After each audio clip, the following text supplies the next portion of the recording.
Canal Supercrack Estrella presenta. Noruega, el último foco de resistencia nazi 1945 con 400.000 soldados. Noruega, el último país donde se sabe que estuvo la campana nazi. ¿Tiene esto alguna importancia?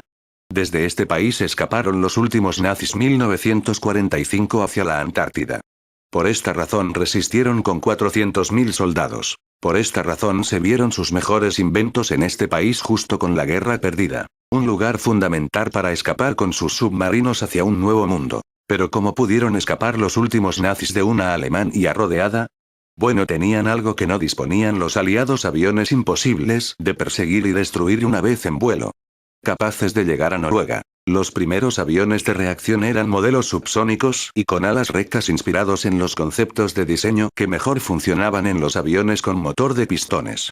Dado que los motores a reacción todavía eran experimentales en esa época, algunos de estos cazas usaron incluso un motor de pistones durante las pruebas de diseño para probar su fuselaje, antes de instalarles los motores permanentes 2. El primer avión a reacción operacional, el E-178, fue diseñado en Alemania y voló por primera vez en 1939.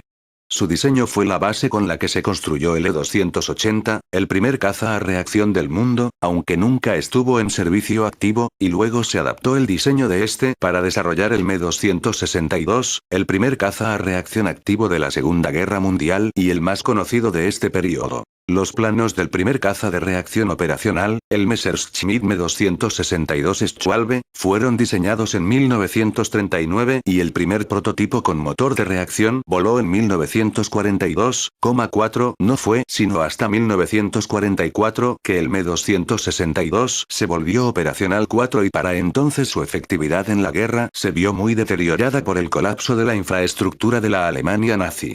Por otra parte, nunca se pudieron fabricar en grandes números porque los materiales necesarios para producir motores tan avanzados eran escasos y costosos. Pero se crearon los suficientes para escapar de Alemania en 1945. La mayoría de las armas secretas de los nazis fueron descubiertas el mes de mayo de 1945, cuando la milicia estadounidense capturó uno de sus submarinos y, conocido como el U-234, en el Océano Pacífico, reportó el sitio pensarmania.com. Esta nave tenía como destino Japón y en su interior almacenaba un conjunto de planos que servían para fabricar bombas volantes V2, aviones cazas a reacción y el diseño de una bomba atómica.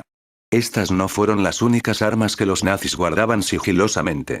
Su proyecto principal era el desarrollo de un avión muy veloz y silencioso, algo parecido al F-117, señala mundoparanormal.com. La Segunda Guerra significó para Alemania una época de progreso en todos los campos. Poseía autos rápidos y una industria farmacéutica desarrollada, publica el sitio neopteo.com. Aunado a estos avances, existieron más proyectos secretos de ingeniería nazi que fueron recopilados por los sitios neopteo.com, nocturnapsas.com y National Geographic. Los aviones a reacción, Me-262. Una sorprendente nave sin hélices, que Alemania puso al servicio de Hitler, en los últimos meses de la Segunda Guerra Mundial. Era el primero de los aviones a reacción que había en el mundo y que llegó para sustituir, en pocos años, a las aeronaves movidas por motores de pistones. A esta nave se le conoció como el famoso y revolucionario Messerschmitt Me-262, indica nocturnapsas.com. Otros modelos fueron los aviones circulares, conocidos como los ovnis de Hitler. Estos vehículos eran propulsados por motores antigravitacionales y fueron bautizados con el nombre en clave de Brilliaunedu, publica el diario elnuevodiario.com. Por su parte, el caza milagro de Focke-Wulf es uno de los pocos diseños secretos alemanes que ha terminado desarrollándose en aeronaves militares modernas públicamente reconocidas. Esta nave tiene un potente motor propulsor, montado en un fuselaje que acciona dos hélices contrarrotatorias de gran diámetro. En junio de 1945, los planos de este turbopropulsor cayeron en manos de los norteamericanos, quienes se dieron cuenta del potencial de este caza.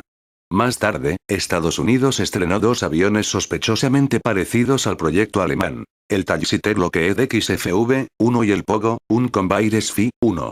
Los dos contaban con alas rígidas. En ambos casos, la propulsión se conseguía por medio de la turbina Allisonit 40, A-14 de dos hélices de marcha opuesta de 4,88 metros de diámetro. National Geographic realizó un documental sobre estas naves. La conjunción del misterioso aspecto esotérico del régimen nazi y la increíble aceleración de su tecnología militar al final de la guerra, fueron el combustible que generó multitud de leyendas tras acabar la contienda. Nazis fugados a inhóspitos parajes en increíbles submarinos y aparatos bélicos, formaron parte de una mitología en la que es difícil separar realidad y ficción. Uno de esos mitos, quizás nunca bien investigados, es el de las bases nazis en el continente antártico. La historia comienza a rastrearse gracias a un curioso telegrama del almirante y jefe de las fuerzas navales Dönitz, que pasó casi desapercibido en diciembre de 1943, cuando los aliados estaban más afanados y concentrados en acabar con la bestia nazi. El telegrama decía así: la flota submarina alemana se siente orgullosa de haber construido un paraíso terrenal, una fortaleza inexpugnable para el Führer en alguna parte del mundo. Lo cierto es que el tiempo pasó y la guerra llegó a su fin, pero dos hechos más que misteriosos volvieron a reabrir la polémica sobre la posible existencia de una base nazi en tierras del Polo Sur. El primero sucedió el 10 de julio de 1945. Aquel amanecer prometía ser como cualquier otro en el tranquilo puerto de Mar del Plata en la costa argentina. Lejos quedaba ya la guerra y la rendición de Alemania, que se había producido hacía 3 largos meses. Al despuntar el alba, varias embarcaciones se hicieron a la mar para faenar en el tranquilo balneario. En eso andaban varios pescadores cuando, atónitos, observaron algo increíble. Entre las brumas, se adivinaba la silueta de un submarino. Navegaba lentamente, como si tuviera problemas en las máquinas. Pero la sorpresa residía en la bandera que ondeaba. No cabía duda, era la bandera nazi. Los marineros no daban crédito a lo que estaban viendo. Sin embargo, las enormes dimensiones y las características del sumergible eran las de un U-Boot. Un submarino de guerra nazi. Los marineros pusieron rumbo de nuevo al puerto para dar cuenta a las autoridades. Mientras eso sucedía, advirtieron que el submarino encaraba el mismo rumbo que ellos. Parecía seguirles. Efectivamente, minutos más tarde, el submarino enfilaba ya su proa hacia el puerto, pasando la escollera sin que su presencia fuera en principio advertida por los trabajadores del muelle. Luego, detuvo sus motores y desde cubierta comenzó a emitir señales luminosas con un claro mensaje a los responsables marítimos. Formamos parte de la derrotada escuadra del Reich. Nos rendimos a las autoridades. Era asombroso. Aquel sumergible, alejado completamente de su país de origen, había recalado casi en el fin del mundo. ¿De dónde demonios salía? Y sobre todo, ¿qué había hecho en todos esos meses? ¿Acaso siguió combatiendo en solitario? El submarino, U-Boot 530, llevaba una tripulación 3 veces superior a la normal. Además, viajaba sin armamento y con una cantidad de víveres sin precedentes. Las sorpresas no acabarían ahí. Algo más extraordinario aún iba a suceder. Un mes más tarde, concretamente el 17 de agosto, se difundió como la pólvora una noticia explosiva. Otro submarino alemán acababa de rendirse de nuevo. El comunicado decía: el sumergible alemán se encuentra ya fondeado en el puerto de Mar del Plata, es el U-997. Su tripulación se compone de 32 hombres, de los cuales 4 conoficiales. El comandante es el teniente de fragata Heinz Schaeffer. Aparentemente el nuevo submarino buscaba el mismo destino final que el U-530, pero fue capturado en alta mar por un rastreador de la Armada Argentina, que estaba realizando misiones de patrullaje en la zona. De acuerdo con la documentación encontrada a bordo, el sumergible zarpó también de Kiel el 13 de abril, de Oslo, Noruega, el 22, y de Kristiansand, Dinamarca, el 2 de mayo. Continuó viaje en incursión sumergida por la zona vigilada del Atlántico, pasando entre las Islas Faroe e Islandia, dirigiéndose al sur rumbo a las Islas Canarias. A partir de ahí navegó en superficie, siguiendo la costa brasileña hasta llegar a Mar del Plata. Se encontraba en perfecto estado y poseía instrumentos modernos para la época, como un equipo de hundimiento simulado, consistentes en cajas con sustancias químicas que una vez arrojadas, producían burbujas dando la sensación de que la nave estaba hundiéndose. Había permanecido un total de casi 5 meses navegando en solitario. Para que nos hagamos una idea de lo que significa eso, el U-977 permaneció sumergido 66 días. Pero había algo interesante en su travesía. En la costa noruega, antes de partir hacia su lejano destino final, desembarcaron del submarino 16 hombres casados. Eran suboficiales que en su mayor parte tenían familia en Alemania. Quizás esa decisión tenía relación con el tipo de misión que deberían desempeñar en su destino final. O quizás ni el mismo Schaeffer supiera el motivo de esa decisión, y no hizo más que cumplir las órdenes que recibió por radio desde Berlín. Empezaba a ser evidente que los dos sumergibles aparecidos, tenían más bien la apariencia de ser meros transportes submarinos, y que seguían una ruta en convoy con más submarinos acompañándoles. Esto quedó claro cuando llegaron las noticias de un tercer submarino del supuesto convoy. Se trataba de un sumergible nazi procedente de Noruega, que apareció frente a Lixoes en Portugal el 4 de junio de 1945. La tripulación de esta nave también estaba sobrecargada con 47 hombres que tampoco sobrepasaban los 25 años. En este caso la rendición se produjo por problemas en sus máquinas. Se dirigían hacia una base en el Polo Sur. Hoy sabemos que hubo una discreta expedición hacia la Antártida. Discreta ya que no se publicitó excesivamente en los medios de comunicación de la época. De hecho, ni siquiera aviso de su partida a las diferentes sociedades científicas de la época.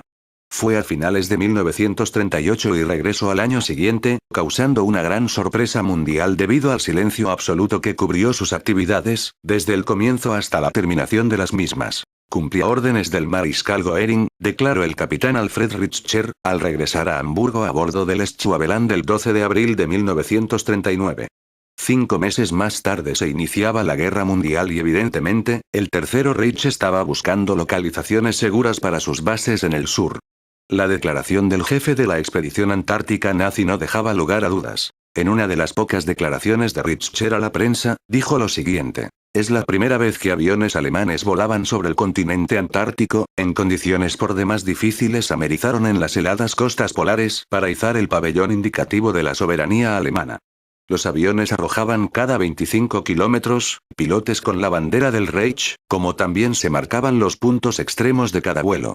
Se ha descubierto una región de 600.000 kilómetros cuadrados de los cuales, 350.000 han sido fotografiados en tal forma que es posible confeccionar un mapa perfecto de la zona descubierta.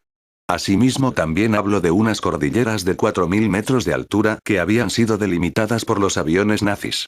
Todo ese territorio quedó bautizado como New Schwabeland, Nueva Suevia. Cuando la actividad de esa zona durante la guerra decreció a mediados de 1940, esas bases se convirtieron en depósitos donde se acumuló todo el material necesario para construir un refugio en el interior del continente. Víveres, combustibles, ropas y otros elementos eran transportados por los U-boats alemanes. Hipotéticamente la base de submarinos debió construirse en 3 años, para entonces en 1943, el almirante Dönitz hizo su famosa y enigmática declaración elogiando los trabajos de la flota submarina nazi.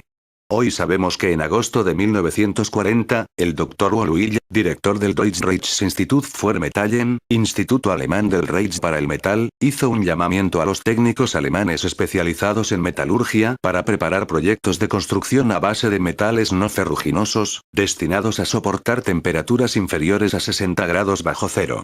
Desde luego no era para las frías estepas rusas.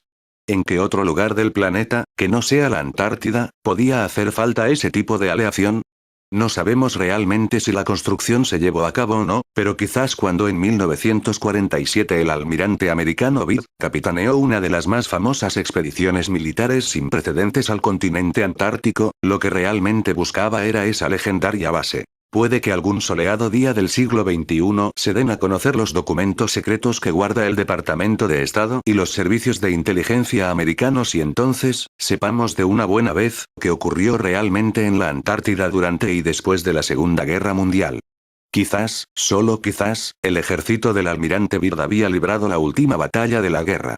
Enfrentándose así, al último batallón nazi en las gélidas tierras del Polo Sur.